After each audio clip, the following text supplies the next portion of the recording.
लोग राज्य सरकार से, केंद्र सरकार से असंतुष्ट थे। 2022 चुनाव में दोनों तरफ की जनता को प्रॉमिस किया गया था कि हम आपकी बातें मान लेंगे, चाहे ऑटोनोमस काउंसिल की बात हो या ट्राइबल स्टेटस की बात हो। लेकिन कोई डेमोक्रेटिक प्रोसेस का शुरुआत राज्य सरकार नहीं किया कि केंद्र सरकार भी नहीं किया। कोई पहल ऐसा नहीं किया जिससे कि जनता के बीच में एक कॉर्डियल एटमॉस्फेयर, एक वातावरण ठीक रह के कोई निर्णय हो।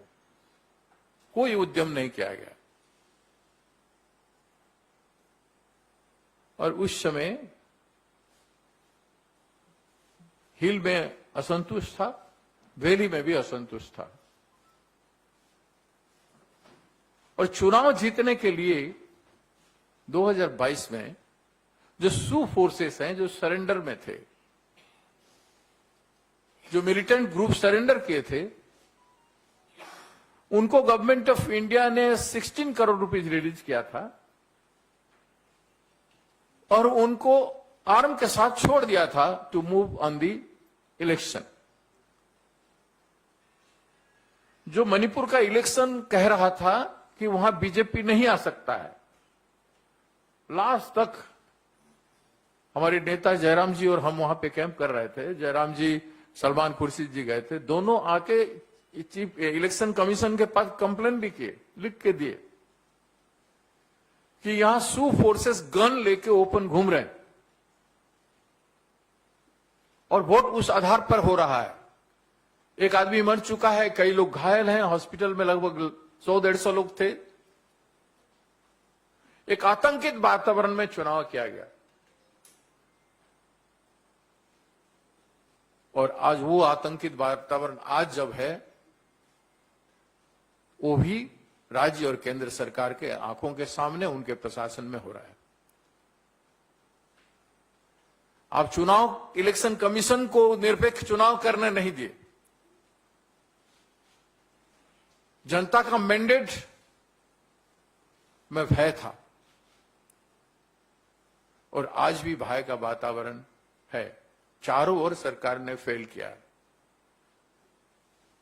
इस बीच हिल एरिया, शेड्यूल एरिया होता है, वहां कुछ करने के लिए पॉलिसी लेवल में पॉलिसी अप्रोच जो होता है वो democratically moves through the assembly, then governor, then president, honorable president of India, then the government of India, then the process is taken for any policy thing.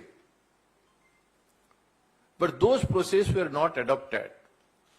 Democratic process में policy making का अभ्यास या process राज्य सरकार का रहा, न केंद्र सरकार का रहा। Violent approach. BJP party believes in the violent approach in the policy making, like their violent approach in the election period. Violent and aggressively at any cost. They do not believe in systematic democratic approach and systematic work under the constitution.